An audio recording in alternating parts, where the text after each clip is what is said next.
آج ہم بتائیں گے حدیث پاک کی روشنی میں مزار کے سامنے کھڑے ہو کر سلام پڑھنا بھی نبی کی سنت ہے، اور اشعار پڑھنا، شعر کے ذریعے صاحب مزار کو سنانا، یہ بھی صحابہ بلکہ ام المؤمنین کی سنت ہے۔ السلام علیکم ورحمۃ اللہ وبرکاتہ۔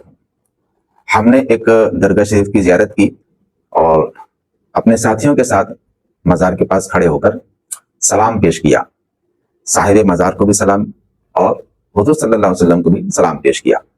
تو بعض جاہل لوگ جن کو سمجھ میں نہیں آتا کہ سلام کسے کہتے ہیں، اشعار پڑھنے کو گانا سمجھنے والے دنیا میں سب سے بدتر مخلوق میں سے ہیں، اور یہ کہہ رہے ہیں کہ نبی صلی اللہ علیہ وسلم کی شان میں گانا گانے والے، مزار کے پاس ٹھہر کے گانا گانے والے یہ سمجھ رہے ہیں کہ حضور سن رہے ہیں تو حضور نہیں سن سکتے، وہ مزار والے نہیں سن سکتے، اور یہ سب خرافات ہیں، نعوذ باللہ، یہ شرک ہے، بدعت وغیرہ وغیرہ وہ کہہ رہے ہیں۔ آج ہم بتائیں گے حدیث پاک کی روشنی میں مزار کے سامنے کھڑے ہو کر سلام پڑھنا بھی نبی کی سنت ہے، اور اشعار پڑھنا، شعر کے ذریعے صاحب مزار کو سنانا، یہ بھی صحابہ بلکہ ام المؤمنین کی سنت ہے۔ بی بی عائشہ صدیقہ رضی اللہ تعالی عنہا، ہم کیا کیے، وہاں پہ مزار پہ کھڑے ہو گئے اور سلام پیش کیا، حضور پر سلام پیش کیا، مزار کے پاس کھڑے ہو کر، اور اشعار پڑھے نا بھائی، تو ان کو اشعار پڑھنے سے چڑھے، جبکہ اشعار پڑھنا خود نبی کی سنت ہے۔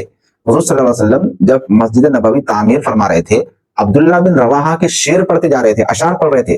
ہم بعد میں آئیں گے اشعار کس طرح جائز ہے اور خود سرکار مدینہ نے کن کن موقعوں پر اشعار پڑھا ہے، وہ بھی ہم دلائل دیں گے، لیکن آج ہم مزار پر کھڑے ہو کر سلام پیش کرنا، اشعار پڑھنا، اور یہ تصور کر کے کہ یہ صاحب مزار سن رہے ہیں، نبی سن رہے ہیں، یہ سنت ہے، شرک اور بدعت نہیں ہے، اس کو ثابت کریں گے۔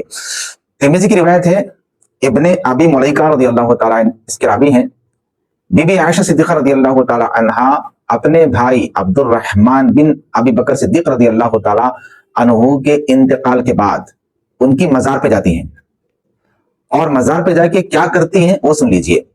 یہ خاتون ہیں، لیڈیز ہیں۔ اب بی بی عائشہ صدیقہ رضی اللہ تعالیٰ عنہا مزار پہ جاتی ہیں اپنے بھائی کے، اور وہاں کھڑے ہو کر شعر پڑھتی ہیں، بادشاہ کے 2 وزیروں کا قصہ سناتی ہیں اپنے بھائی کے مزار پہ کھڑے ہو کے۔ ہم مزار پہ کھڑے ہو کر سلام پڑھ رہے ہیں تو یہ بیوقوف کہہ رہے ہیں کہ یہ مزار والے نہیں سنتے، یہ مولانا سلام یہ سن رہے ہوں گے سمجھ کے گانا گا رہے ہوں گے، سنا رہے ہوں گے، جبکہ نہیں سنتے، ایسا نہیں ہے۔ بی بی عائشہ اپنے بھائی کو اشعار سنا رہی ہیں۔ وہ کیا سنا رہی ہیں میں بتاتا ہوں آپ کو پڑھ کے۔ اے بھائی، ہم اور تم جزیمہ بادشاہ کے ہم نشین 2 وزیروں کی طرح تھے، اور آپس میں ایک مدت دراز تک اس طرح رہے کہ لوگ کہتے تھے اب یہ جدا نہ ہوں گے۔ یہ کون؟ بی بی عائشہ کس کی مزار پہ کھڑے ہو کر؟ اپنے بھائی کی مزار پہ کھڑے ہو کر اشعار پڑھ رہی ہیں۔ پتہ کیا چلا؟ مزار پر کھڑے ہو کر اشعار پڑھنا صحابہ کی سنت ہے، صحابیہ کی سنت ہے، بی بی عائشہ ام المؤمنین کی سنت ہے۔ اور ام المؤمنین کون ہیں؟ بی بی عائشہ صدیقہ، وہ ہستی جن کی شان میں اللہ نے قرآن کی آیت نازل فرمایا، جو فقیہہ تھی، عابدہ، زاہدہ، عالمہ تھی۔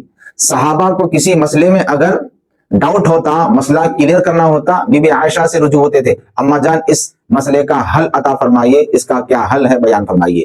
بی بی عائشہ صدیقہ رضی اللہ تعالی عنہ اپنے بھائی کی مزار پہ جاتی ہیں اور اشعار پڑھتی ہیں، ان کو سناتی ہیں۔ ان کو سنانا، اشعار پڑھنا، یہ بتا رہا ہے بی بی عائشہ یہ عقیدہ دے رہی ہیں کہ مزار کے پاس کھڑے ہو کر تم جو بھی کہو گے، جو بھی پڑھو گے، وہ صاحب مزار خبر میں رہنے والے اس کو سنیں گے، وہ سنتے ہیں۔ تو مزار میں رہنے والا مزار پہ آنے والے کی بات سنتا ہے، اس کو پہچانتا ہے، یہ بی بی عائشہ عقیدہ دے رہی ہیں۔ ام المؤمنین عائشہ صدیقہ رضی اللہ تعالیٰ عنہ یہ عقیدہ دے رہی ہیں کہ مزار پہ جاتے وقت یہ تصور کر کے جاؤ کہ مزار والے سے آپ ملاقات کرنے جا رہی ہوں، مزار والے سے آپ بات چیت کرنے جا رہے ہیں۔ تو ہم بھی اس مزار اللہ کے ولی کے سید عباس شاہ قادری رحمۃ اللہ علیہ کے مزار پر کھڑے ہو کر سلام پڑھتے ہیں، ان کو سلام کرتے ہیں، تو یہ تصور کر کے سلام کرتے ہیں کہ جس طرح بی بی عائشہ اپنے بھائی کو سنا رہی تھی اشعار، وہ سن رہے تھے خبر میں، اسی طرح ہم بھی صاحب مزار کو اشعار سناتے ہیں، سلام پڑھتے ہیں، وہ بھی ہمارے اشعار سنتے ہیں، سلام بھی سنتے ہیں اور سلام کا جواب بھی دیتے ہیں۔ تو مزار پہ جا کے اشعار پڑھنا، سلام پڑھنا، یہ خود بی بی عائشہ کی سنت سے ثابت ہو گیا، سرکار مدینہ کی سنت سے ثابت ہے۔ بی بی عائشہ فرماتی ہیں کہ جب میری باری ہوتی تو حضور اکرم صلی اللہ علیہ وسلم قبر والوں کے پاس جاتے، مزاروں کے پاس جاتے جنت البقیع کی، اور پھر انہیں سلام کہتے۔ مزار کو جانا نبی کی سنت، مزار کے پاس کھڑے ہو کر ان کو سلام کرنا نبی کی سنت، اور ان کو اشعار سنانا یہ بی بی عائشہ صدیقہ کی سنت ہے، اور اسی لیے ہم کو اہل سنت والجماعت کہتے ہیں، کیونکہ ہم نبی اور صحابہ کی سنت پر عمل کرنے والے ہیں۔